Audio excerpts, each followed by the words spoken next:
Hey everybody, it's Josh with Talk About Trek, and it is 2025, if you can believe it. And what I like to do here, before we jump into the new year, is take a look back at the previous year. You know, what we read. Did we read too much of one thing, too little of another? You know, so that's what we're here to do today. We're going to look at the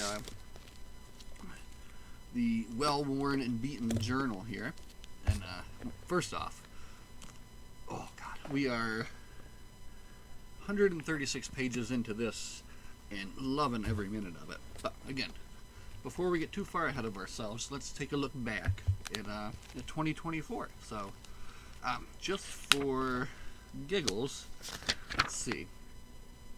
This book started. Wow. This book started in 2020, and looks like summer of 2020. So let's get back here to 2024 and see what Talk About Trek got up to last year. And then we'll keep some notes as we go through. That way we can, kind of direct our reading going forward here. So, okay, so I remember this. We did start the year. We started the year with a nice run of the Voyager books, where we started with number 5, The Incident at Arbuck, which was a fun book. Neelix was fun. Moved right on to, that was by John Gregory Betancourt. So we're just going to start keeping tallies here. That's 1 for Voyager. Then we went to number 6, The Murdered Son by Christy Golden. And it looks like I enjoyed this one as well, but I did not take very good notes, so it's hard to say exactly what I was thinking at that time. And that was finished mid-January. We kept on with the Voyager numbered series, and we did Ghost of a Chance, which had some interesting space battles, I noted. And that was a collaborative effort by Mark A. Garland and Charles G. McGraw. Cyber Song, number 8, that was next. So we're at 1, 2, 3, 4 for Voyager. And that was by S. N. Lewitt. And that one, I must have liked that one a bit, because I did take a good bit of notes here. We can't dwell on any one for too long. We just have to kind of plow through so that we can actually see where we're going here. And then we finished up our Voyager run at number 10 with Bless the Beasts by Karen Haber. And that one kind of comes back to me now. I'm remembering that one, and I like that one as well. So that was a great way to start the year. We did 5 Voyager books, and it looks like a little over a month. And then we dove back into our TNG series. So we did number 45, Intellivore by Diane Duane, which was awesome. Great conference scenes. Diane Duane writes fantastic conference room scenes. One moment. I'm sweating here. Sweating the new year in. Okay. We continued on with the TNG run. We did To Storm Heaven by Esther Freisner. And Legate Valdor Mattress. Oh, okay. A lot of crazy names in this one. And Worf's Hamster. Worf's Hamster. Alright, anyway. Now, look at this. We went into reading Q Space next, and for some reason, I went crazy on these notes. Look at this. That's like the most notes I've ever taken on anything. So, Q Space, by Greg Cox, of course, was awesome. The whole Q Continuum saga, so we jumped into that February 22nd, and finished it on March the 2nd, and it's a series of 3 books. So you got Q Space, Q Zone, and Q Strike. You know, and they all, of course, just tell this kind of one, incredible story. It's very out there. You know, it's very big, but very fun. and just I don't know, a lot going on. So let's get those in there. So hold on, 1, 2, 3, 4 TNG books, and that got us through Greg Cox's Q Continuum Saga. Okay, and then that led up to number 49. We stopped right there with the TNG stuff, I believe. Yep, with number 50, Dyson Sphere. So we started the year 5 Voyager, 5 TNG books, and the Dyson Sphere book was really fun. I really liked that one too, especially the Horta crew. That was really interesting, and just the whole Dyson Sphere concept is always very cool. Ooh, after that, I actually this was a part of the year where we did the Great Trek Book Haul, where I found this fantastic listing of all these Trek books, and drove up to Monroe, Michigan, and made a fantastic deal, which basically, increased my Trek book collection by 210 books. And let me see. And what was it? 24 hardcover books. An incredible amount of excuse me. What was so amazing about it was a perfect mix of the things I didn't have. There were some doubles, which I took, and then I was able to donate to the Trek Federation store in Sandusky, and that worked out really well. So, alright, so after that, we went with something new. We did Star Trek Picard Firewall. So that gives us one for Picard by David Mack, and that was great. I really did enjoy that as well, too. There was even some references to Prodigy in there as well. Great action, that was a fun book. And then we decided to go back in time to the original series here, and we did Gene Laura's Vulcan Academy Murders. That's number 20. And that was also a lot of fun. Wait, what did I do? My final thoughts. How could anyone not know Elena was the killer? Alright, and then we kept on with Gene Laura, and we did the IDIC Epidemic. And then looks like we switched it up. We did some Deep Space Nine here. So Deep Space Nine, we did the Emissary by J.M. Dillard. And now we're into April here. And then we did the Siege by Peter David. And then we went to Spock Must Die by James Blish, and that was in May. So that's another for TOS. I keep telling myself in the notes to take better notes, so that's something we should do. Then we got a little silly with TNG's Planet X, of course, where the X-Men cross over with the crew of the Enterprise there. Very fun. And that's Michael Jan Friedman. More Michael Jan Friedman.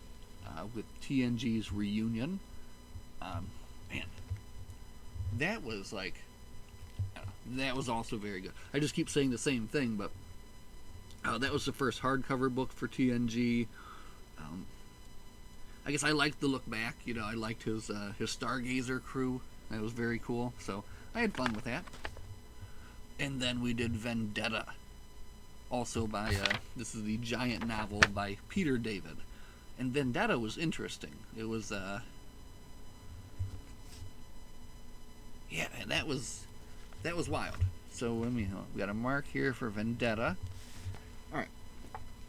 Final notes here on the book haul. 275 books for $130. 214 books for 130. 60 cents. Basically, I ended up paying like 60 cents per book is what I did. And then look, I was drawing some pictures of Mr. Neelix here as I was contemplating making a Tuvok and Neelix comic book, which I didn't do. Alright, Final Frontier, that's another mark for TOS by Diane Carey. Now we're halfway through the year, we're into June. Diane Carey's Best Destiny. That was cool, seeing like a young Jimmy Kirk, Okay, and then we went back to TNG. We read Descent. by Diane Carey. We read One Small Step by Susan Wright.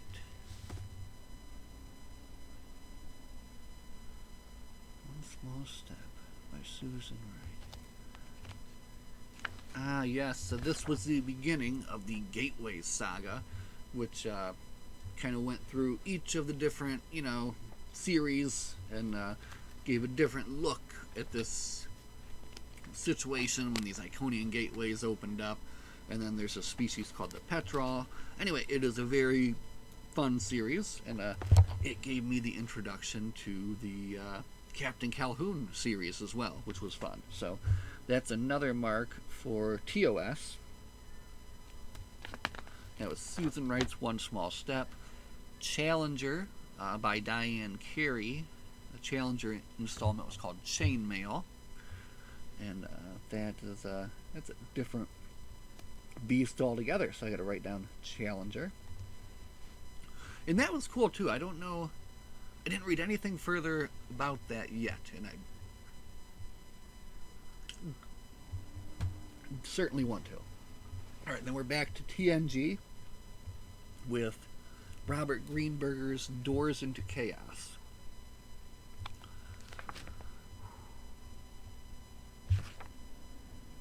I'm trying to think which of these would have been my favorite out of the series, and I'm thinking it's a toss-up maybe between the TNG one and the Voyager one. I don't know, it's hard to say. A lot of fun stuff, again, in all of them. And they all kind of tie together, too. Alright, so book 4 of that series was the Deep Space Nine Demons of Air and Darkness by Keith R.A. DiCandido. Voyager's entry was No Man's Land by Christy Golden. Very fun. Kind of like that was a whole different... It was part of it, but it was this whole different thing, Very cool. That's another mark for Voyager. New Frontiers. So we got New Frontiers now. And that was Cold Wars by Peter David. 1. What Lays Beyond. So how do I... So the final book was basically the finales of all the previous books. So I'm just going to give that a mark as a, we'll call it Mult. Mult for multi, alright? 1 for multi. Okay. Anyway, that was by, each one of them was written by their author, of course, each finale. Okay. So then we began Spooky October, right? And we jumped into finding some scary books to read. We read Station Rage, DS9 number 10 by Diane Carey. We read TOS number 63, Shell Game. We read TOS number 53. Oh, wait, hold on. Shell Game by Melissa Crandall, sorry. TOS number 53, Ghostwalker by Barbara Hambly. 10 out of 10, Do It Again, Trek Rush, let's go. I think I must have really liked that one. I did a smiley face with 3 exclamation points, and I must have really liked that one. So anyway, yeah, that was fun. It was fun to try to read something that was Star Trek, but then also fitting in with like the holiday season. And then after that, we jumped right into... Did I mark that? New Frontier, the whole New Frontier saga, okay? And that basically took us right to the end of the year almost here. So we did, why don't I have the name of the book? Anyway, the first book in the saga. These are all by Peter David. We started this at the end of the year in November. The second book, excuse me, Into the Void. And all these books were very interesting, very cool, and I couldn't quite figure out, because they're very different than the other Star Trek that I've been reading, right? And then someone left a comment saying that you have to look at it like a comic book in book form. And then it all kind of came together. All these character introductions, all of these just kind of odds and ends and bits and pieces that they're kind of laying out there for maybe like future storylines, right? So once I got into that, then I knew, you know, I got it. So we read Into the Void, Book 2. We read The Two-Front War, Book 3. We read Endgame, Book 4. We read Martyrs, Book 5. We're into December now. We read Fire on High, book number 6. And then we jumped into Captain's Table. And we read book 1 of Captain's Table, which closed out our Trek reading. That's a TOS book. Closed out our Trek reading 4 2024. So, first thing I guess I'll note, I did not take a single Trek reading break in the entire year, which may be one of the reasons why at the end of the year I did struggle. I struggled to finish, struggled to keep good notes, and I think it was because I was getting a little burned out.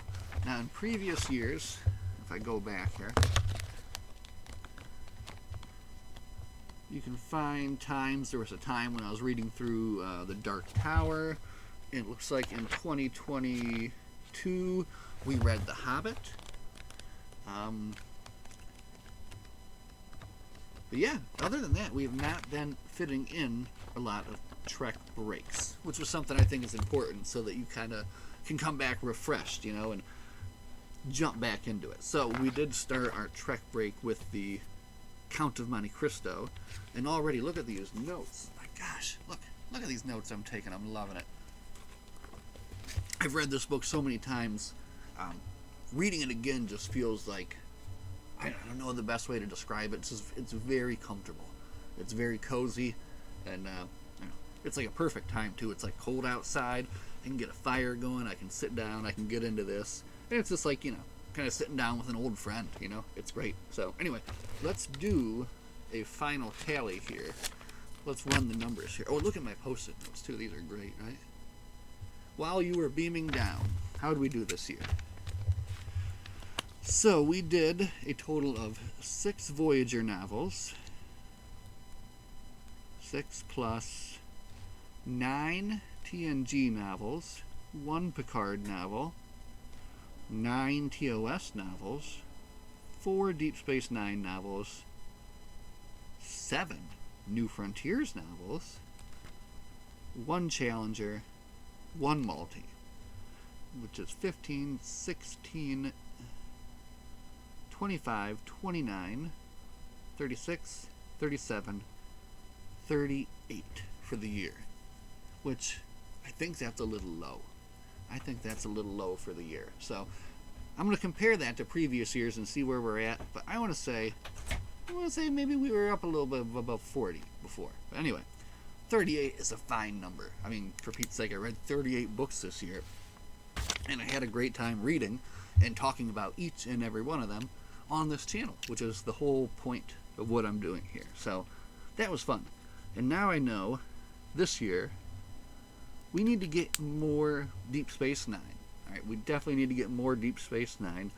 We need to get more into Voyager. We need to take a few more Trek breaks. Oh, and you know what definitely we're going to be doing?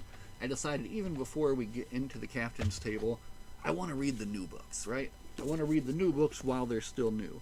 So first up, as soon as the Count has completed his tale of revenge here, we're going to do Lost to Eternity. And then right after that, we will jump right into Asylum. Because, you know, like I said, let's do the new books while they're new, because that'll be fun. So, I got a big stack of books over here. It's lovely. And Star Trek games and DVDs, too. Anyway, my hair's a mess. Oh, gosh, look at me. I'm insane. Alright, I'm an insane man sitting here talking about Star Trek books. But it's fun. Yeah, that's the 2024 year in review. 38 Trek books down. And that leaves, gosh, another, I don't know, several hundred yet to read. But that's okay. We've got many more years yet to live on this planet, so plenty of time to read all these Trek books, and plenty of time to talk to them, talk about them with you, all of my lovely friends who sit here and listen to me babble on about this stuff. So anyway, thank you so much. I hope you all had a wonderful 2024. Hope you have a fantastic 2025, and that everything that you want, comes your way. As always, live long and prosper, and we'll see you guys in the next one.